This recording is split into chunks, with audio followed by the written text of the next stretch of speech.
Oke, kita mulai ya. Selamat siang, Assalamualaikum warahmatullahi wabarakatuh. Kita masuk ke materi yang pertama. Ini pengantar awalnya dulu ya. Berkaitan dengan mata kuliah arsitektur dan perancangan sistem enterprise. Bedanya dengan ERP, dengan yang satunya. Kalau yang satunya berbicara tentang planning, perencanaan untuk ERP-nya. Ya, kalau di arsitektur ini bagaimana membangun perusahaannya, enterprise-nya itu. Ya. Jadi arsitekturnya nanti macam-macam jenisnya, akan ada praktek nanti. Tugasnya keluar. Jadi ada satu pertemuan nanti silahkan melaksanakan tugas sesuai dengan arsitektur yang ditentukan apa. Ya, itu masih ada beberapa pertemuan supaya sampai ke situ ya. Yang kita bahas hari ini pengantarnya saja dulu ya, pengantar untuk arsitektur dan perancangan sistem enterprise. Yang kita bahas beberapa hal seperti ini ya, berkaitan dengan definisi-definisi, kemudian ada tujuan dan manfaat, struktur dan domain dari EA ya. Sebutannya EA, Enterprise Architecture. Ada elemen apa saja yang ada di dalam EA itu, kemudian jenis-jenis framework yang akan digunakan untuk membangun sebuah perancangan enterprise itu seperti apa gitu ya. Nah, apa yang dimaksud dengan arsitektur? Yang pertama ya, ada yang mengatakan arsitektur itu adalah struktur atau gambaran terstruktur dari tiap-tiap aktivitas. Itu yang paling umum dulu satu. Ya, kalau arsitektur itu ada yang bentuknya nanti kelihatan, ada juga yang enggak. Ya, yang kita tuh bisa paham arsitekturnya kayak gitu, walaupun kita nggak lihat wujudnya, tapi kita paham gitu. Ya, kalau berdasarkan IEEE,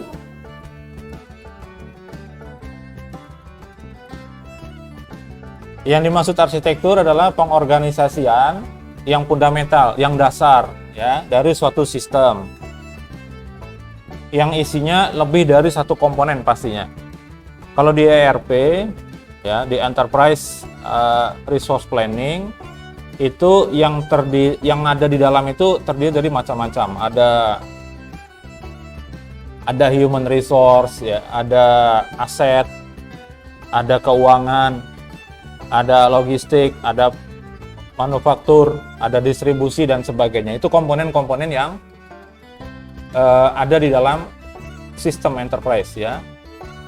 Nah, di dalam sistemnya itu ada relasi, ada hubungannya ya, antar komponen yang berada di dalam ya. Termasuk di dalamnya ada prinsip-prinsip yang digunakan sebagai petunjuk dalam desain dan evolusinya.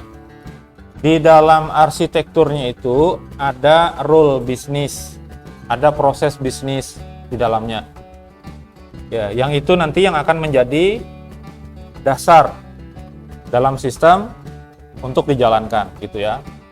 Ini mata kuliah ini saya katakan di pertemuan sebelumnya beririsan dengan mata kuliah ERP. Saya lanjutkan ya, karena ini banyak definisi ya. Nah, menurut Electronic Industry Association, ya, arsitektur itu adalah komponen suatu sistem yang terdiri dari jaringan, perangkat keras, dan perangkat lunak yang distrukturkan. Jadi memang sengaja disusun. Komponen-komponen itu dijadikan satu, disusun. Ya, itu yang disebut dengan arsitektur katanya. Terus pendapat lain ada juga ya, ICH Architecture Resource Center. Arsitektur itu rancangan keseluruhan jenis konstruksi baik fisik maupun konteks nyata atau maya. Yang saya sampaikan tadi, kita bisa tahu itu ada arsitekturnya seperti apa walaupun kita nggak bisa lihat. Ya, ada sesuatu yang tergambar, tapi tergambarnya di dalam pikiran kita saja pada saat kita mendengar sesuatu, melihat sesuatu.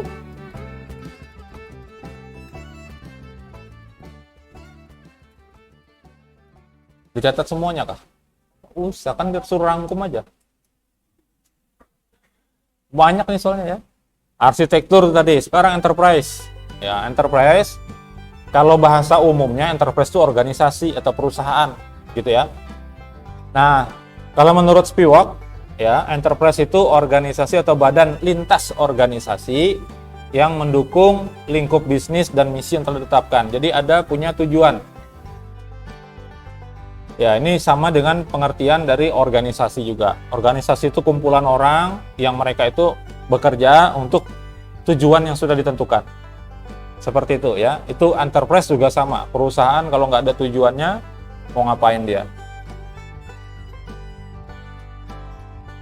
Terus dijelaskan juga bahwa enterprise itu aktivitas yang memiliki suatu tujuan tertentu, sama ya. Di sini ada misi yang telah ditetapkan. Di sini ada tujuan tertentu. Isinya sekelompok orang dengan tujuan tertentu yang punya sumber daya untuk mencapai tujuan. Perusahaan itu kalau pengen sampai kepada tujuan yang diinginkan, banyak yang harus dipersiapkan. Ya, unsur-unsur organisasi itu sendiri ada 6. Ada man, ada metode, ada material, apalagi yang ikut kelas ERP, ada market, ada money, ya. Kemudian ada mesin, ada 6.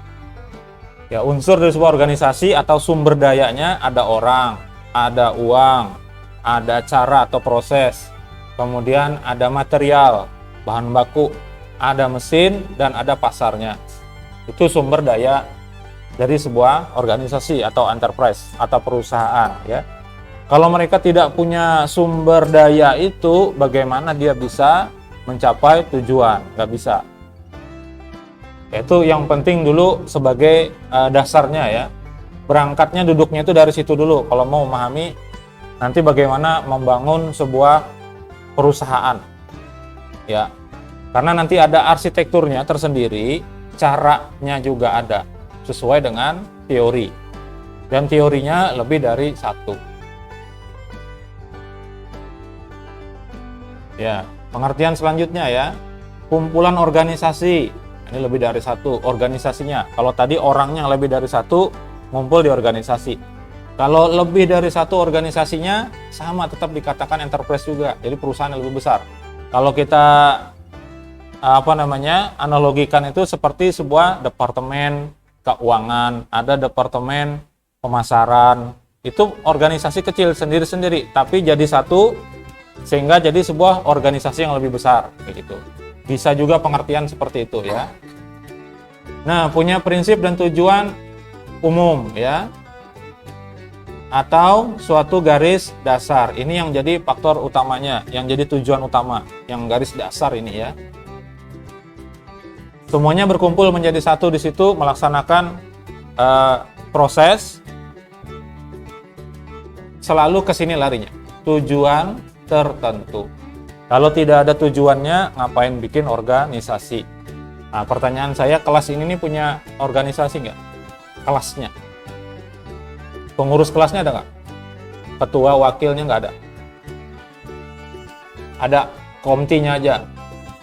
Lainnya, struktur ke bawahnya nggak ada. Belum bisa dikatakan organisasi. Gitu ya. Tujuannya apa? Kelas ini nggak punya tujuan kan? Nggak ada. Karena tujuannya masing-masing aja. Nggak bisa dikatakan organisasi.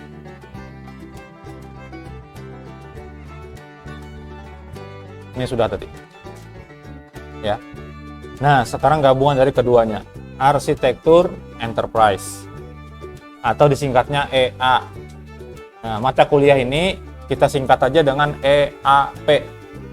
Ya. Enterprise Arsitektur atau Enterprise Arsitektur Planning, perencanaan arsitektur perusahaan atau perancangan, walaupun kata perancangan itu kurang cocok dengan planning ya, Yang pas itu designing mungkin. Tapi itu sudah mencakup maknanya, ya. Apa itu EA atau EAP? Yaitu pendekatan yang muncul untuk mengambil pengetahuan yang kompleks tentang organisasi dan teknologi. Proses atau disebut juga proses yang digunakan untuk merencanakan, memahami, dan mengelola struktur organisasi yang dikelola ya, struktur organisasi, proses bisnis, dan sistem teknologi dalam satu perusahaan. Kerjaannya dalam arsitektur enterprise itu apa? Merencanakan, memahami, mengelola. Apa yang dipahami, yang direncanakan, yang dikelola apa? Strukturnya, proses bisnisnya, dan sistem teknologinya. Jadi, kalau sudah bicaranya arsitektur enterprise, tidak hanya mengelola orang, tidak hanya mengelola barang, tapi juga prosesnya. Kenapa begitu? Ya, kalau kita lihat di perusahaan besar terutama, ya, itu kalau dia punya produk tertentu, cara membuatnya itu ditutup, nggak boleh dibuka. Kenapa? Karena nanti bisa ditiru. Itu bagian dari proses. Bagaimana mereka memprosesnya sehingga jadi, padahal bahan bakunya sama, perusahaan ini sama, bergerak di bidang yang sama, ya. Tapi cara mereka mengerjakannya itu ditutup. Ada proses bisnis yang tidak dibuka kepada umum. Karena kalau dibuka semuanya, ya orang bisa melakukan itu semuanya, dia nggak dapat apa-apa, ya. Karena tujuan dari perusahaan itu adalah, motifnya adalah ekonomi, pasti. Pengen dapat keuntungan, pengen dapat pengakuan, dan sebagainya. Itu ekonomis nilainya.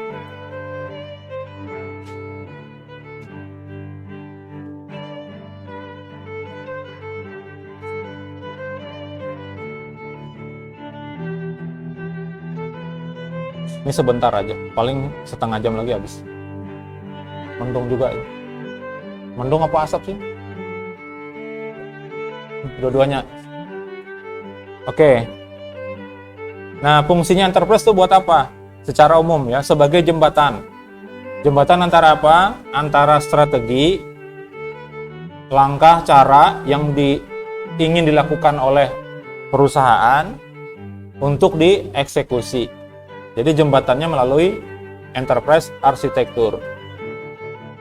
Kalau bahasa kita itu, ini adalah sebuah perencanaan, ya. Kita punya strategi begini, cara melaksanakannya gimana supaya bisa kita laksanakan. Nah, itu dibahas di dalam sini, arsitektur. Di sini prosesnya, ya. Ini jembatan antara strategi dan pelaksanaannya. Jadi kalau ada strategi, ada pengen begini, caranya begini, jangan langsung dieksekusi. Kalau dia bentuknya perusahaan, biasanya diapain dulu? Biasanya dianalisis dulu. Lihat dulu, kalau kita melaksanakan seperti ini, dampaknya nanti kira-kira seperti apa? Ya, kalau perusahaan itu nggak ada yang langsung punya ide langsung. Nggak kayak kalian kan, keluar dari rumah, mau ke kampus, tiba-tiba ada bisikan sesuatu, kita mampir dulu ke situ, biasa langsung mampir. Nah, kalau perusahaan kayak gitu bisa kacau nanti. Kalau perusahaan ya, kalau skalanya kecil mungkin ya oke lah. Tapi kalau skala besar nggak bisa begitu. Harus dibahas. Biasanya ada departemen tersendiri. Cepat aja ya. Cepat aja ya. Ada pertanyaan dulu nggak? Tanda tanyanya cuma 2, jadi kalau ketemu lagi 1 habis berarti. Ada pertanyaan? Nggak ada ya? Nanti sudah dikasih tugas baru nanya. Ya, tujuan umumnya apa? Nih, membentuk blueprint. Ya, EA itu dilaksanakan, dikerjakan, itu tujuan untuk apa? Untuk membuat blueprint kohesif. Kohesif itu tahu sifatnya kohesi, saling terkait, ya, dan komprehensif, menyeluruh, global, ya, tentang bagaimana satu organisasi itu disusun. Itu semuanya di situ cakup. Nanti misalnya nyari duitnya dari mana, cara kita mengerjakannya bagaimana dan sebagainya, itu masuk di dalam blueprint dari AI itu. Nah, model dari arsitekturnya itu nanti memberikan gambaran besar tentang keseluruhan organisasi. Jadi kelihatan nampak di situ. Pada skala apa? Pada skala jangka panjang. Jadi kalau organisasinya yang diterapkan menggunakan arsitektur enterprise itu nggak bisa untuk misalnya setahun ke depan aja, nggak bisa. Yang namanya perusahaan, dia maunya long time, terus menerus. Kalau bisa tuh seterusnya, untung terus misalnya gitu ya. Nah, blueprint ini menjelaskan dalamnya ya, ada proses bisnis, ada struktur hierarkinya, kemudian ada sistem informasi, ada teknologi. Jadi arsitektur enterprise atau AI ini tidak lepas daripada aplikasi dan perangkatnya. Software dan hardware itu pasti ikut.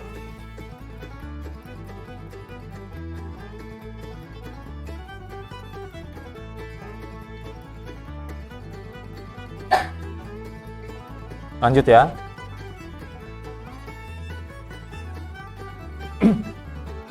Tadi tujuan umum, sekarang tujuan utama. Pertama, yang diinginkan kalau kita menggunakan AI itu adalah efektivitas. Kemudian efisiensi. Ketangkasan atau kehandalan. Ya, bisa diandalkan, jadi gitu lah. Kemudian kontinuitas, artinya apa? Berkesinambungan, berkelanjutan, terus menerus bisa dipakai. Ada yang tahu bedanya antara efektif dengan efisien? Ini kata yang sering digunakan di dalam TA, tapi selalu tidak bisa dibuktikan oleh mahasiswa yang menulis kata-kata itu. Dengan aplikasi ini akan lebih efektif dan efisien katanya di TA-nya itu. Uji. Mana buktinya efektif sama efisien? Cara ngukurnya gimana kalau efektif dan efisien itu?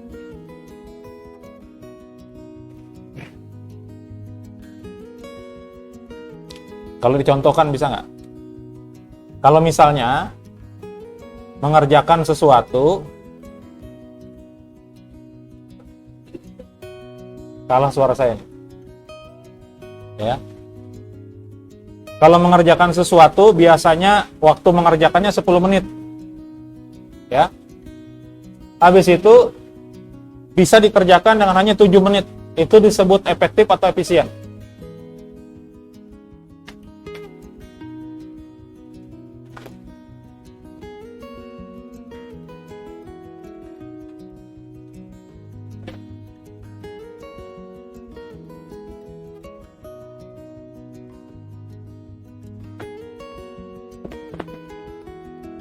Efektif atau efisien?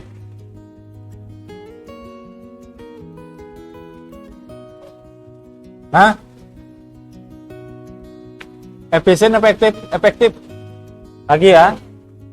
Misalnya untuk melaksanakan sesuatu perlu dana 100.000. Tiba-tiba kita bisa melaksanakan itu dengan biaya hanya 75.000. Itu efektif apa efisien?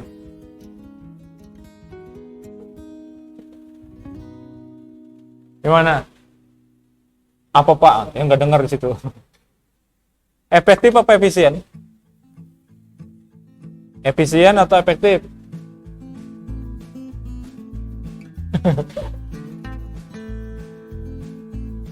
Kalau kita lihat dari sini ya, nanti cari di Kamus Besar Bahasa Indonesia versi daring aja. Ya, ada tuh bedanya efektif sama efisien. Kalau dia efektif, dia tepat gitu.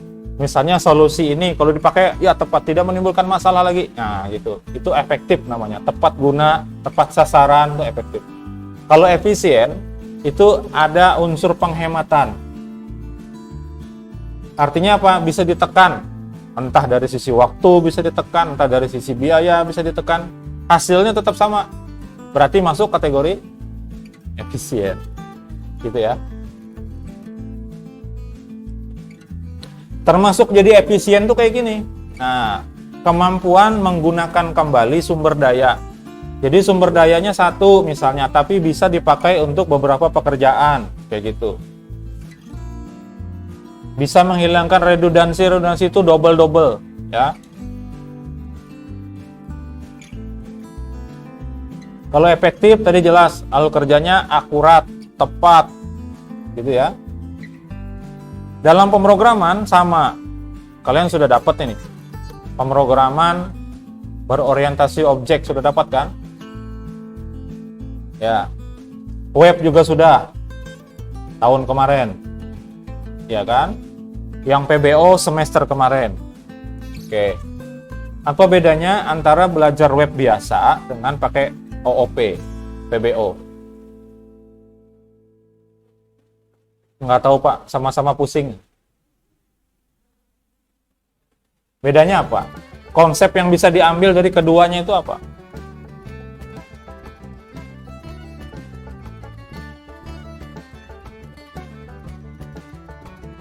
Yang mata kuliah web itu codingnya natif biasa. Kalau yang PBO menggunakan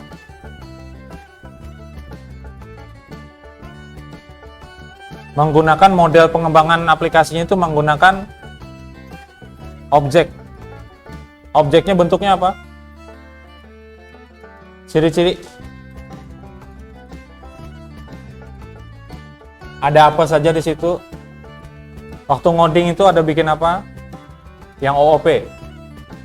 PBO.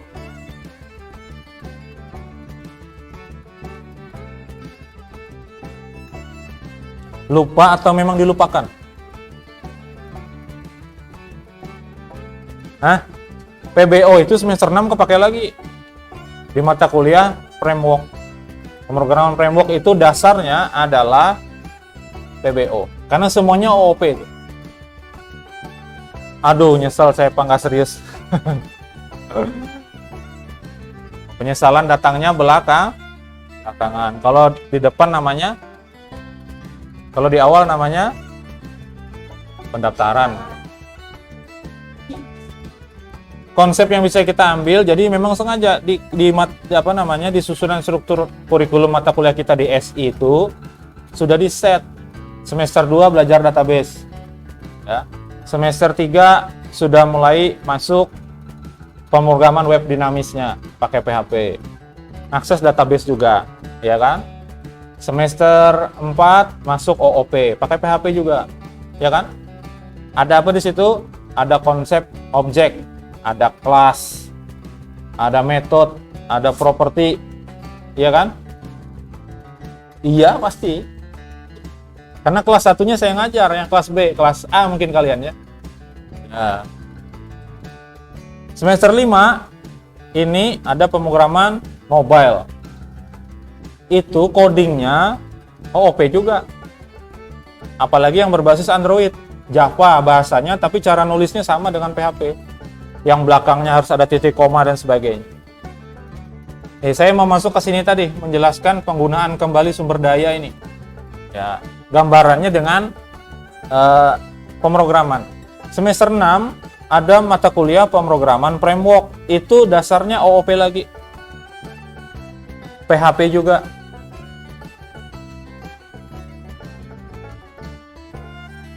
Nah, dari konsep OOP itu, ya, kalau kita ngoding biasa, itu konsepnya adalah, sebutannya adalah reinvent.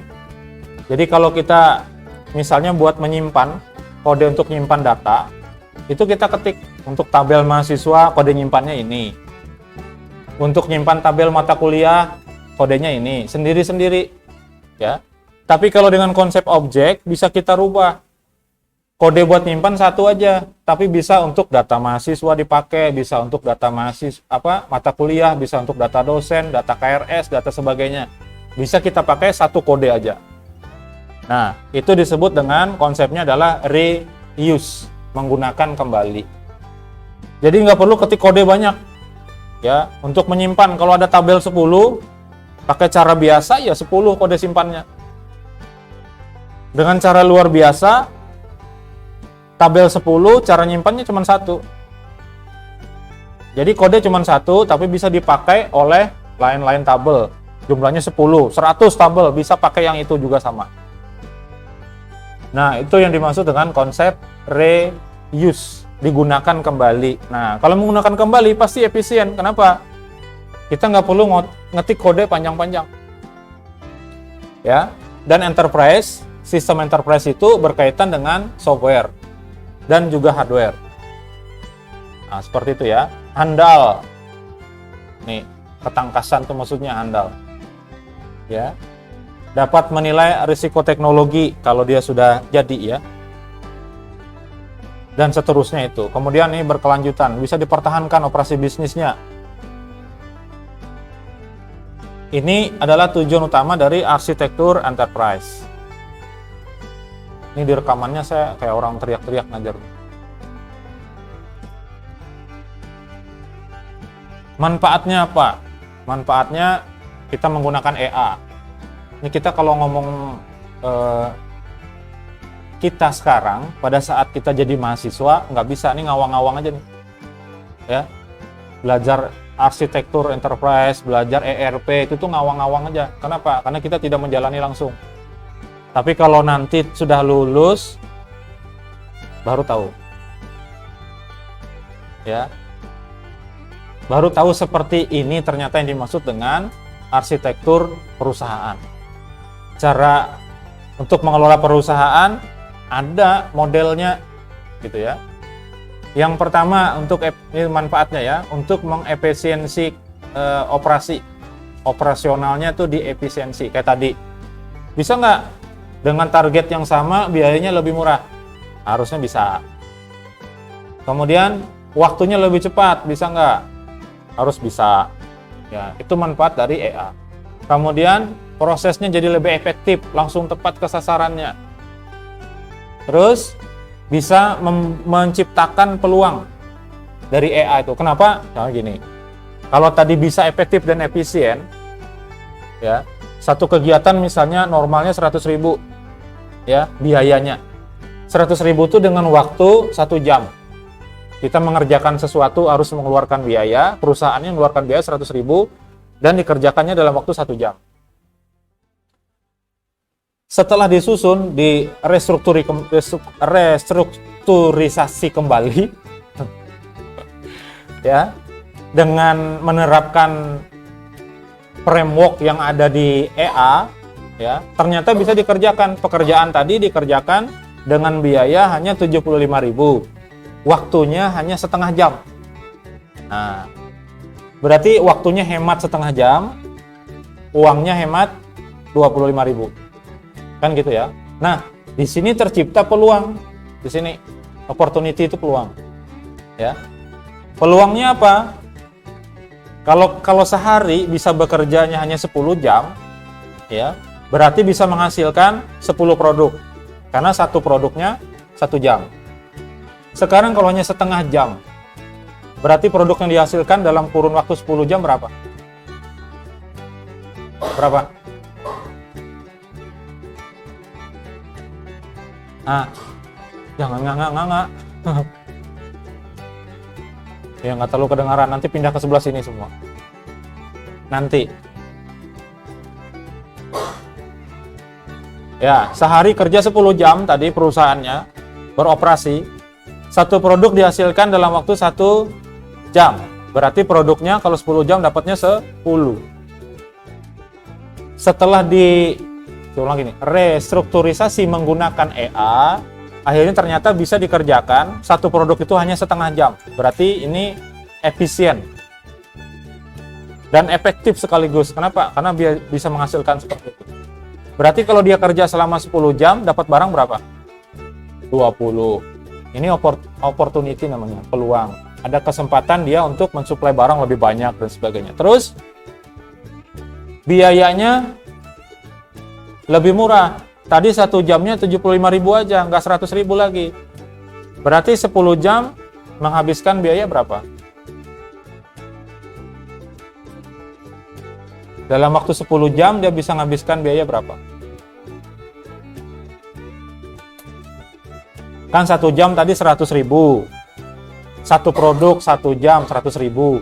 Sekarang bisa dihemat waktunya. Hasilnya sama, jadi setengah jam. Dapat produk kan 20. Ya kan? Paham? Sampai situ dulu, paham? Setelah itu, kalau 20 bisa dihasilkan, berarti duit yang dikeluarkan berapa?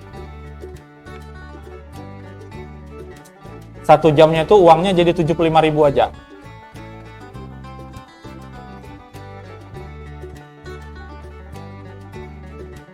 Nanti ngitung, ayo. Biayanya yang awalnya tadi 100.000, dengan setengah jam aja mengerjakannya bisa dapat produk hanya 75.000. Berarti kalau dapat 20 produk, kan 20. Awalnya 10, jadi 20. Berarti uangnya berapa?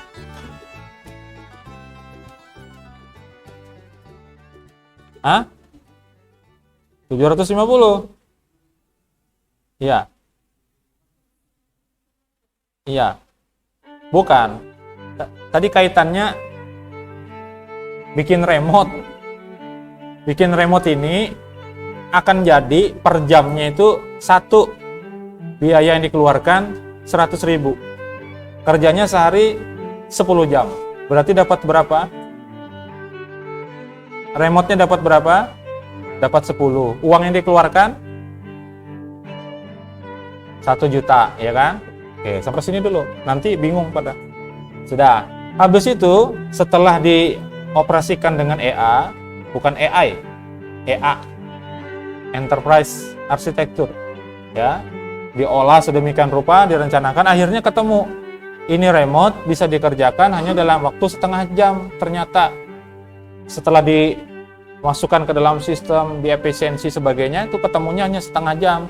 Dan biaya pembuatan ini satunya hanya 75.000. Kalau tetap beroperasi selama 10 jam, berarti barang yang didapat berapa? 20. Uang yang dikeluarkan berapa? Berapa? Ya, 1.500.000. Lebih mahal ya? Uangnya lebih mahal kan? Tapi barangnya dapat? Ya. Efisien nggak? Dari sisi uangnya efisien nggak? Ya efisien. Nah, itu yang saya katakan tadi, nanti pada bingung. Kenapa? Kok uangnya jadi 1.500.000? Kan yang tadi cuma 1 juta. Iya, yang tadi 1 juta barangnya 10. Yang ini 1,5 juta barangnya 20. Kalau dia stop, sehari hanya maksimal 10 aja. Berarti dapat produknya 10. Ya kan? Nggak. Dia berbasis produknya sekarang bukan jam. Berarti dapat produk 10 aja. Uang yang dikeluarkan hanya 750 karena 10 aja. Berarti durasi jamnya berapa jam dia kerja supaya dapat 10? Hanya 5 jam. 5 jamnya kan bisa santai kita. Maksudnya apa? Bisa mengerjakan sesuatu yang lain. Nah, di sini peluang, opportunity. Kemudian ini otomatisasinya bisa diefisienkan lagi. Ya. Ini adalah manfaat-manfaat dari penggunaan EA atau penerapan EA ya. Nah, yang lebih detail lagi. Ya.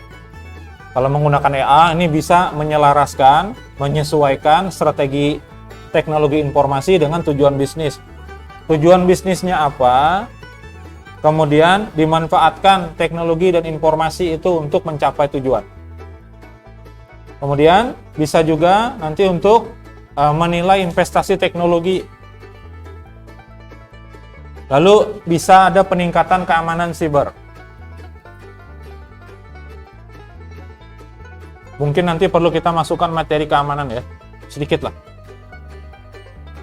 Karena sekarang sangat penting tuh.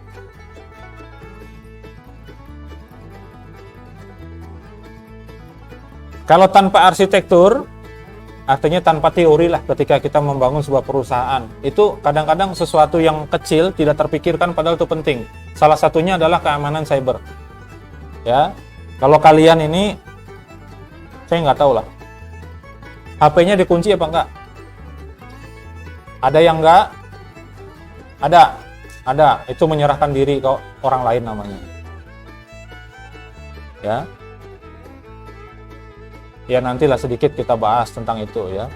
Bahwa serangan itu macam-macam. Serangan cyber. Yang kita passwordin aja, yang kita kunci aja bisa jebol apalagi yang enggak. Ya, HP kita ketinggalan atau jatuh di jalan, kalau nggak dikunci, selamat tinggal. Ganti merek, ganti warna, ganti ukuran itu. Ya.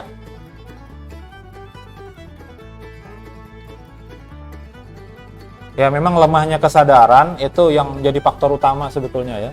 Kita ini tidak menganggap keamanan data itu penting. Nah, sekarang teknologi AI itu sudah sangat canggih, ya. Makanya disarankan, terutama yang perempuan, jangan berfoto, sama aja laki-laki juga. Jangan berfoto penuh badan dan jangan di-share ke media dan sebagainya. Karena apa? Karena AI itu bisa merestrukturisasi foto itu nanti dalam bentuk telanjang bisa. Ya, itu sudah tingkat kecanggihan. Ada yang nggak canggih. Yang cara konvensional gimana? Badannya badan orang lain, kepalanya dipakai kepala kita. Ini yang bahaya juga. Apalagi yang AI sebenarnya itu bisa tuh dari foto tuh di scan langsung keluar tuh, nggak pakai pakaian.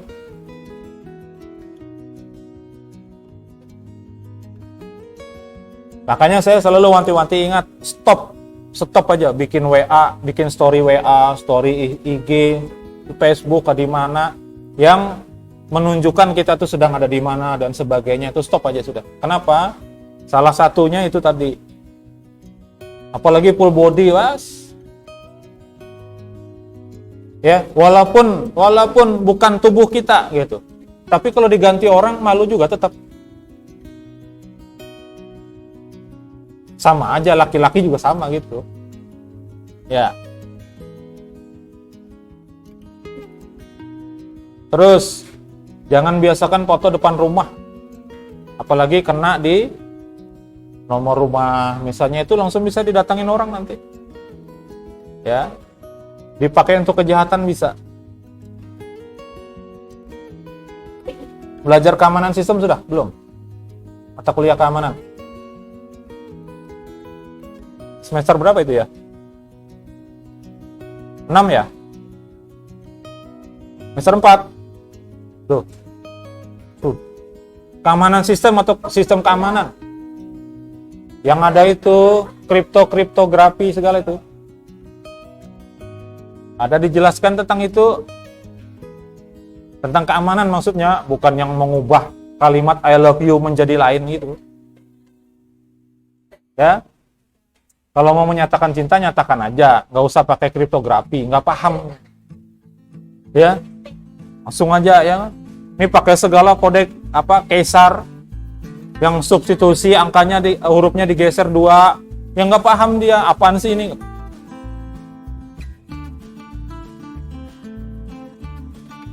Ya, seperti itu ya. Jadi, kalau menggunakan EA, setidaknya akan terjadi peningkatan keamanan cybernya, akan diperhatikan kayak gitu ya.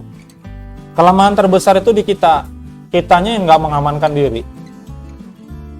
Upload sembarangan, pokoknya supaya orang lihat lah. Ya, tujuannya apa sih? Kalau ada kegiatan di mana dipublikasikan, sedikit publikasi, mau makan aja dipoto dulu. Foto apa sih? Maksudnya apa? Ya, itu sebetulnya tuh sudah mulai ada gangguan psikologi sebetulnya. Kenapa? Coba aja perhatikan jujur aja ya. Setelah kita upload, ada nggak potensinya lebih besar nih? Ada nggak potensinya kita akan balik melihat postingan kita dan kita akan melihat reaksi orang? Pasti kan? Nah, ini penyakit namanya. Kenapa? Penyakit apa? Penyakit pengen dilihat orang, pengen dipuji orang, pengen disanjung orang. Penyakit. Gitu. Ini konteks normal, tapi ada yang nggak normal. Misalnya memang harus begitu. Contohnya apa? Kita publikasi. Misalnya kita punya kegiatan di kampus, masa didiamkan aja? Ya nanti orang nggak ada yang masuk sini. Nah, kalau kita publikasikan, kan ada kegiatan, oh berarti kampusnya beneran ini. Ada hidup, berarti ada kehidupan di kampusnya maksudnya gitu ya. Nah, Ada konteks tertentu. Ya sama aja secara pribadi gitu juga. Kalau pas lagi misalnya ngikuti kegiatan apa, ya bisa aja itu dipublikasikan. Tapi tujuannya bukan untuk dinilai orang. Tuh. Saya peringatkan ya, hati-hati ya. Stop aja nulis sendiri lagi di rumah, hati-hati datangin orang. Udah, yang kayak gitu tuh stop aja, berhenti. Ya. Ini faktor keamanan. Jadi kitanya sendiri yang tidak mengamankan diri. Terus apa? HP-nya dipinjam kawan. Sama. Ya, atau pinjam laptop. Facebook-nya masih kebuka, WA-nya masih kebuka, nggak di-logout dulu. IG-nya masih dibuka. Terus dia like yang macam-macam. Kita yang ketuduh. Jadi masalah terbesarnya adalah kurangnya kesadaran di kitanya. Nanti kalau sudah kejadian baru, ya, ada yang pernah nginstal aplikasi pinjol? Jangan. Ya, itu banyak sekali kejadian. Karena aplikasi itu nanti akan minta permission untuk ngakses kontak, ngakses telepon, ngakses SMS, ngakses kamera, ngakses galeri, ngakses SD, micro SD card-nya, memori di dalam. Kalau itu sudah kita kasih permission-nya, diizinkan di aplikasi itu, selesai. Data kita sambil online kita nggak tahu. Sambil kita WA, sambil kita Instagram, lihat TikTok dan sebagainya, data kita ditarik. Ya, tiba-tiba keluar aja dari kawan kita, ada foto kamu di sini, tulisannya Open BO katanya. Itu sudah kejadian banyak. Terutama kasusnya sumbernya dari pinjol. Belum kasus yang APK itu kemarin. Seperti itu ya.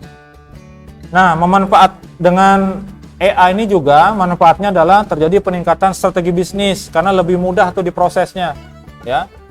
Ini agak sedikit ada miss sebetulnya saya sampaikan karena ya saya katakan tadi, materi ini beririsan sama materi ERP. Ya, perencanaan sumber daya perusahaan itu beririsan. Ya. Kenapa bisa terjadi peningkatan strategi bisnis? Karena semuanya jadi satu dalam sebuah sistem. Jadi bagian A dengan bagian B itu tahu. Ya, kalau saya istilahkan, kalau terjadi penjualan 2 barang, maka otomatis stoknya berkurang 2. Ya, bagian gudang itu tahu kalau barang itu berkurang. Bagian keuangan tahu kalau ada uang masuk sekian dari pembelian itu. Nah, itu konsep dari ERP. Nah, strategi bisnisnya akan meningkat. Kenapa? Dia bisa langsung segera. Ini harus kita pesan lagi nih ke suppliernya barang yang kurang ini yang sudah keluar tadi. Itu.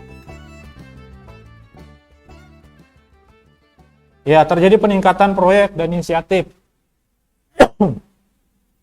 Hasil, rencana operasional, kemampuan bisnis, investasi, dan seterusnya.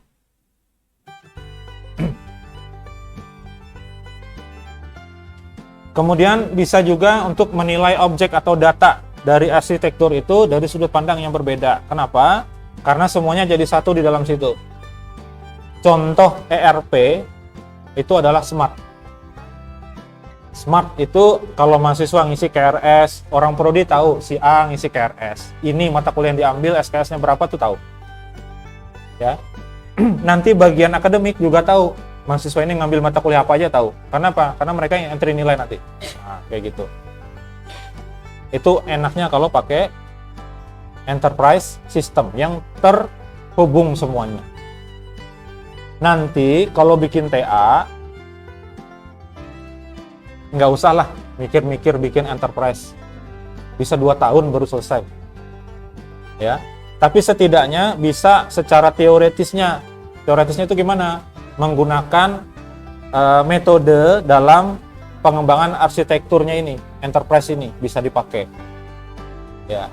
Nanti mudah-mudahan di pertemuan selanjutnya saya tampilkan judul-judul artikel yang itu tembus ke jurnal nasional, internasional, yang isinya cuma analisis saja. Ya, maka kemarin waktu bahas judul, ada mahasiswa yang minta saran saya, judul saya kasih hanya analisis pieces. Analisis pieces saja, nggak pakai perancangan, nggak ada. Ya, dipermasalahkan waktu judul. Saya bilang saya yang ngasih judul. Kenapa saya ngasih judul begitu? Karena pertimbangan saya, judul ini banyak terbit yang hanya analisis pieces terhadap apa kayak gitu, di perusahaan kah, di manakah gitu ya. Itu banyak terbit di jurnal terakreditasi, baik itu nasional, Cinta 1, 2, 3, 4, 5, 6. Ada. Artinya apa?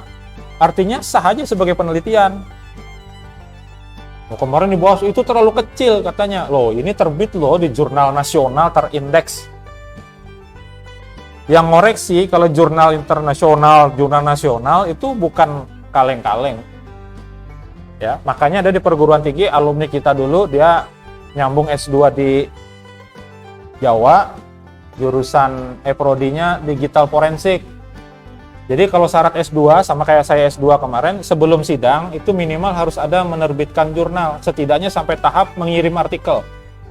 Gitu ya. Kalau dia sudah terbit, begitu di sidang, tesisnya ditanya, jurnalnya sudah terbit, artikelnya sudah Pak. Ya udah, kami ngujinya nggak terlalu detail. Kenapa?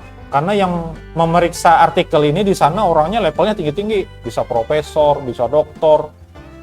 Lah, kalau sekelas orang di sini bilang itu nggak boleh, sedangkan di sana terbit yang meriksa orangnya doktor segala macam, wah sombong banget kayaknya ya.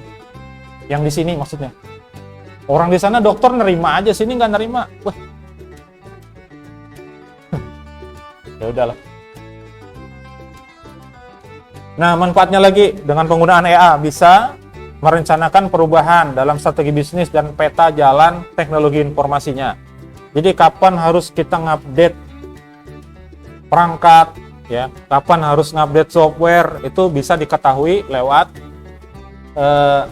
arsitektur dari enterprise itu. Ya, bisa mengelola perubahan yang mengganggu.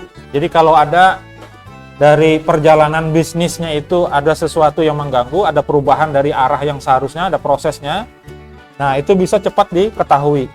Ya, terus bisa dilakukan secepat-cepatnya melakukan inovasi. Kayak gitu ya.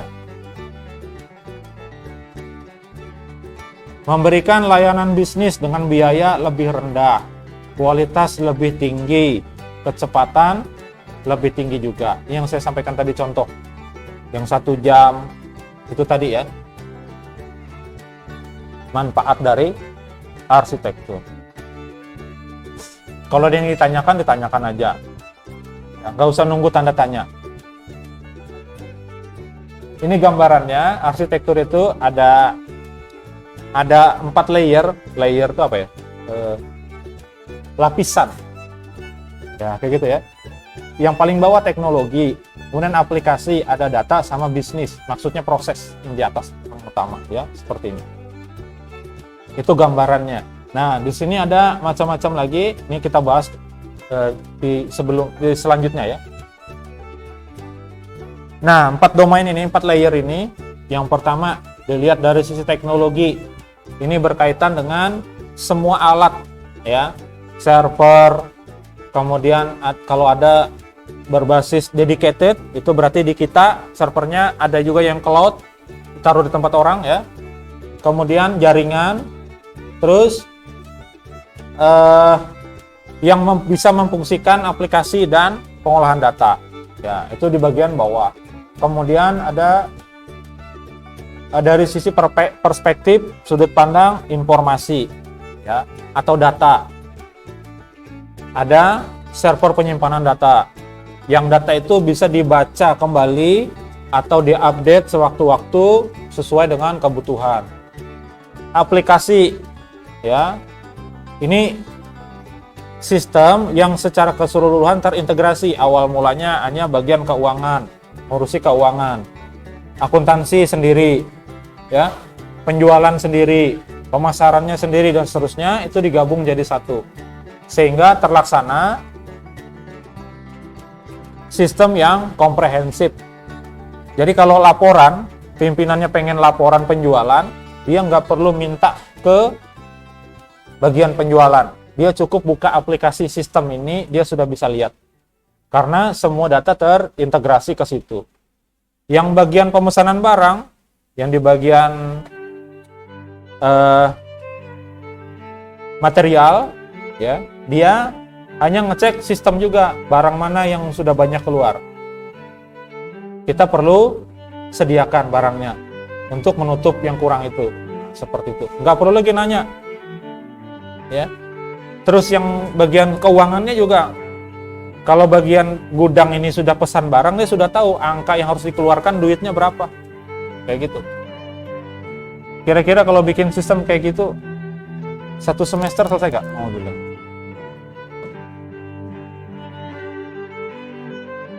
1 semester selesai nggak kira-kira? Selesai. Nggak tidur tapi. Kemudian dari sisi perspektif bisnis, ya, di situ termasuk di dalamnya tujuan, goals gitu ya, atau objektif dan strategi dari organisasi. Semuanya ngumpul di atas itu.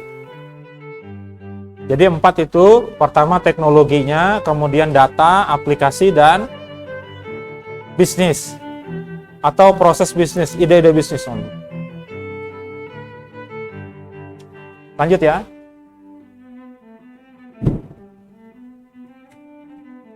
Elemennya ada dua. Satu ini arsitektur bisnis, yang kedua arsitektur teknologi informasi. Kalau bisnis berkaitan dengan tujuan yang ingin dicapai apa, nanti ngikut juga proses di situ.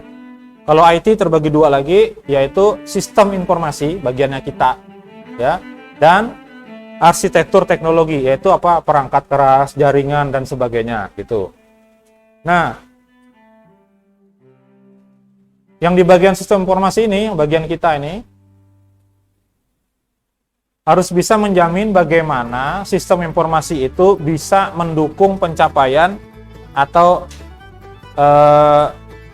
mencapai tujuan yang diinginkan oleh usaha. Nah, sedangkan dari sisi teknologinya, perangkatnya, ini harus bisa mencakup atau melayani semua yang terlibat di dalam enterprise.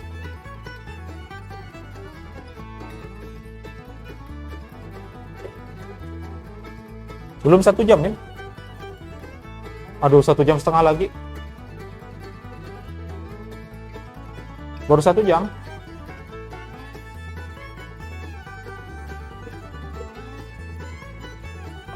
Iya kan?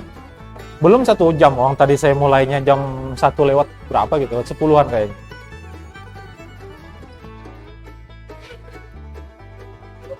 Oke ya. Pokoknya kalau materinya habis sudah. Itu aja ya. Pasti oke lah kalian, nggak mungkin enggak.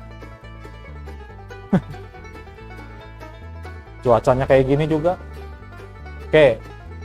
Ada framework arsitektur enterprise ya. Ini framework. Nanti beberapa aja dari sini yang kita pelajari, yang kita laksanakan, yang jadi tugas nanti ya.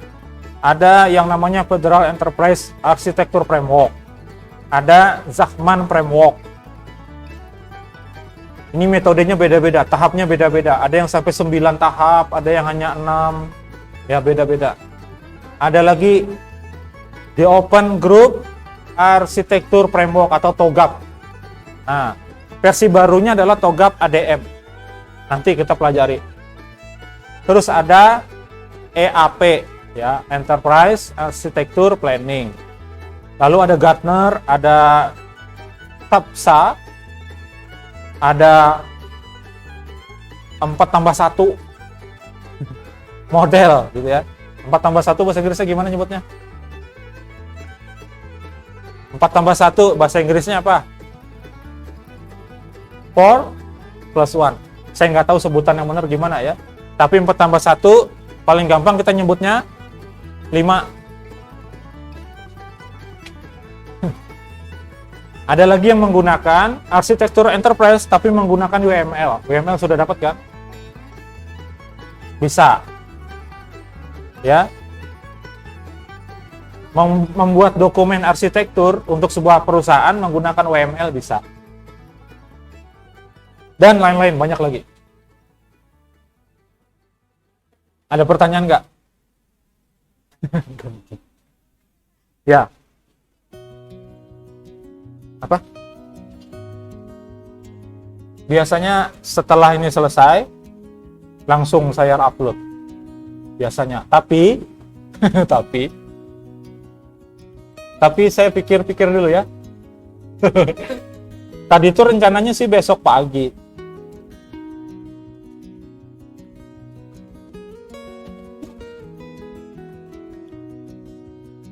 Malam. Ya, sampai jam 12 malam. Cuman kalau nguploadnya besok kan nggak sempet ya. Oke lah, nanti segera saya upload aja. Ya, jadi habis ini saya upload. Gitu aja. Oke, ada pertanyaan nggak? Tanyanya yang itu tadi.